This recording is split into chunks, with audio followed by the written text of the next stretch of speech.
اللهم صل وسلم وبارك على سيدنا محمد وعلى آله وصحبه أجمعين. ازيكم حبايب قلبي؟ يا رب تكونوا بخير. يلا بينا نكمل قصتنا، بس قبل ما نكمل قصتنا أحب أفكركم تعملوا إعجاب للفيديو وتشتركوا في القناة وتفعلوا زر الجرس عشان يوصل لكم كل قصصنا الجاية، وكمان تشيروا القصة مع أصحابكم على مواقع التواصل الاجتماعي عشان عائلتنا تكبر بيكم. ويلا بينا نبدأ قصتنا. رؤوف أول ما خرجت من تحت العربية قال لي: ايه الجنان ده؟ هو انت طلعت منهم؟ انت ازاي تعمل في نفسك كده وتروح تحول نفسك لبنت؟ ايه يا اخي، مفيش نخوة؟ رديت عليه بعصبية وقلت له: اللي ما عندوش نخوة ده يبقى انت يا حضرت، وانت مالك تتدخل في شؤوني ليه؟ ايه قلة الادب دي؟ بقى انا قليل الادب؟ وكان عايز يقرب مني ويمد ايده عليا، لكن عم حسني جه في اللحظة دي ووقف قدامه وقال له: ايه يا ابني، هي دي الرجولة؟ هتمد ايدك على واحدة ولا واحد؟ انا مش فاهم صنفها ايه. وانت مالك انت؟ هو انت اللي يهمك العربية ولا اللي يهمك انا؟ هي معاها حق، لك عندنا تصليح العربية وبس، واي حاجة تانية ملكش تسأل فيها. رؤوف اتعصب جدا وقال له: بقى كده؟ طب انا بقى مش عايز اصلحها. وخد العربية ومشي. اول ما مشي رحت للريس حسني وقلت له: انا اسفة يا ريس، بس ما كانش قصدي خسرك زباينك. اسفة على ايه بس يا بنتي؟ انت ما غلطتيش، واللي يقل ادبه بلاش منه، وربك هو الرزاق. كملي انت شغلك بس وما تشيليش هم. وبعدها قال لي انه بيفكر يجيب حد يشتغل معايا ويساعدني بدل ما انا شايله الشغل لوحدي. لكن انا قلت له: لا يا عم حسني، انا هفضل زي ما انا، وما تقلقش الشغل مش بيتعبني، ده متعتي الوحيده في الدنيا. وافق على كلامي ومحبش يزعلني.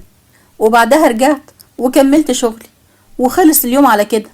وروحت البيت ولقيت ريحته حلوة قوي وكان مترتب. قلت بصوت عالي: الله الله، ده ايه الجمال ده؟ جت رنا ورقية وقربوا مني وحضنوني وقالوا لي: حبينا نعمل حاجة نساعدك بيها، انتي بتتعبي قوي عشان، وكمان احنا مبسوطين عشان رجعتي تعيشي حياتك من تاني. قعدنا كلنا وقلت لهم انه انا مش خايفة غير من حياتي دي، خايفة الناس تنهش فينا. لكن هم قالوا لي اني هفضل طول عمري الراجل بتاعهم، وكلنا هنكون مع بعض وفي ظهر بعض، لكن بالهيئة اللي خلقنا بيها ربنا. فرحت بكلامهم جدا، وفرحت لما حسيت انهم بيخافوا عليا زي ما بخاف عليهم، ودعيت ربنا اننا نفضل كده على طول. وتاني يوم الصبح راحت عليا نومة ونزلت اجري لاني اتأخرت على الورشة. اول ما وصلت لقيت رؤوف واقف هناك وبيقول: بقى ينفع كده التأخير ده؟ ضيعتي عليا حاجات كتيرة قوي. كنت هقوله ايه اللي جابك وكنت هطرده، لكن لما فكرت قررت ان اعمل العكس عشان ما بوظش شغل عم حسني. وقلت له: اسفة معلش، اتفضل حضرتك. هو انت حكايتك ايه؟ لو حضرتك عايز العربية تتصلح تحت امرك، غير كده ما عنديش. ماشي، العربية اهي، واتمنى تجهز في الميعاد. مشي وهو بيقول في نفسه: البنت دي جواها لغز وانا لازم اعرفه. وانا بدأت اشوف شغلي، وعدى اليوم عادي زيه زي كل يوم. وبعد يومين كان الميعاد اللي المفروض رؤوف هيستلم فيه العربية. جه الورشة، واول ما شافني قال لي: مش هتحكي لي حكايتك بقى؟ انت مجنون يا جدع انت، ولا انت بتحب تتكسف كل شوية؟ وسلمته العربية بتاعته من غير ولا كلمة تاني.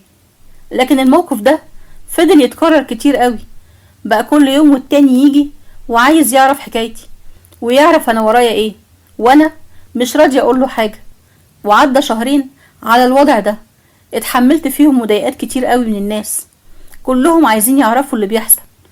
الفضول ده حاجة تخنق بجد، لو كل حد يخليه في حاله كانت الحياة هتبقى اسهل بكتير. لحد ما في يوم رؤوف جه الورشة، والمرة دي ما سألش سؤال المعتاد، لا، ده قال لي: على فكرة انا عارف عنك كل حاجة. بصيت له باستغراب وقلت له: تعرف ايه؟ بدأ يحكي ويقول كل حاجة عني. استغربت، هو عارف ده كله ازاي؟ ده كأنه كان عايش معايا. انت عرفت الكلام ده منين؟ اللي يسأل ما يتوهش. لكن دلوقتي اقدر اقولك انك كبرتي في نظري وبقيت بحترمك جدا. انت عملتي اللي رجالة كتير ما يقدروش يعملوه، وعايز اعرض عليكي عرض. عرض ايه؟ مش قبل ما الريس حسني يجي الأول. أنا كلمته وزمانه على وصول. وشوية وجه الريس حسني، ورؤوف بدأ يقول أنا عايزك تشتغلي في الشركة عندي، وهو أكيد أرحم ليكي من الشغل ده. أنا مش محتاجة شفقة ولا عطف من حد، وعرضك ده ما يلزمنيش. أنا مش بعطف عليكي، بس أنا محتاج حد يمسك البوفيه عندي في الشركة، وشايف إنك أنسب حد للشغل ده. فكري وهنتظر ردك. رد الريس حسني وقال له إن شاء الله خير يا أستاذ رؤوف، واعتبر إنها موافقة، ومشي. وأنا سألت عم حسني ليه، قلت له كده أنا مش موافقة ومش هسيب شغلي. يا بنتي الشغل التاني هيبقى أحسن ليكي، وكمان هيبقى مرتبه أعلى، وعلى الأقل مش هتلاقي مضايقات من حد. فكري في مصلحتك يا بنتي وفي مصلحة اخواتك. لما روحت البيت قلت لاخواتي، وهم طبعا وافقوا، وانا كنت محتارة ومش عارفة اوافق ولا ارفض. خايفة اوافق ومقدرش على الشغل ده، وخايفة برضو ارفض اضيع من ايدي فرصة كويسة.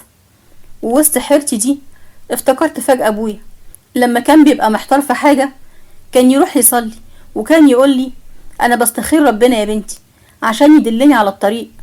قررت اعمل زيه واستخير ربنا. صليت ودعيت ربنا يدلني على الطريق الصح، وبعدها نمت. وانا نايمة سمعت صوت جوايا بيقولي توكلي على الله. وبعدها سمعت اذان الفجر، قمت صليت الفجر وانا واخدة قراري. ولما طلع الصبح مسكت موبايلي واتصلت برؤوف لانه كان اداهوني، وبلغته بالموافقة، وهو اداني عنوان الشركة وطلب مني اكون هناك الساعة 9. رحت في الميعاد واستلمت منه الشغل، وقال لي انه اهم حاجة عنده الامانة والالتزام بالمواعيد. وبدأت اشتغل، وفجأة لقيت واحد دخل عليا، واول ما شافني قال لي انتي مين يا بت؟ انتي بت اما تبت، عايز ايه يا جدع انت؟ انا اللي سألت وتجاوبيني، انتي حرامية ولا ايه؟ وايه منظر لبسك ده؟ اتعصبت منه وبدأت اتخانق انا وهو. وفجأة الموظفين اتجمعوا على صوتنا العالي، ورؤوف كمان جه وقال ايه اللي بيحصل هنا ده؟ مالك يا مازن متعصب كده ليه؟ مين دي يا رؤوف؟ دي البنت الجديدة اللي هتمسك البوفيه. طب وهي مش قادرة تقول كده؟ دي قليلة الادب ولازم تترفد من هنا. لما قال كده حطيت ايدي على قلبي وقلت معقولة هخسر شغلي من اول يوم؟ غمضت عيني لاني خلاص كانت دموعي هتنزل، لكن رؤوف قال حاجة خلتني افتح عيني من الصدمة. تفتكروا رؤوف قال ايه؟ هنعرف الحلقة الجاية. ولحد هنا خلصت حلقتنا، بس ما خلصتش قصتنا، ويهمني اعرف ارائكم في التعليقات. وما تنسوش تحطوا لايك للفيديو، ولو لسه اول مرة تشوفوني اتمنى تشتركوا في القناة وتفعلوا الجرس، وكمان تابعونا على صفحتنا على الفيسبوك. هسيب لكم الرابط في صندوق الوصف وفي اول تعليق مثبت، واقول لكم سلام واشوفكم في الحلقة الجاية.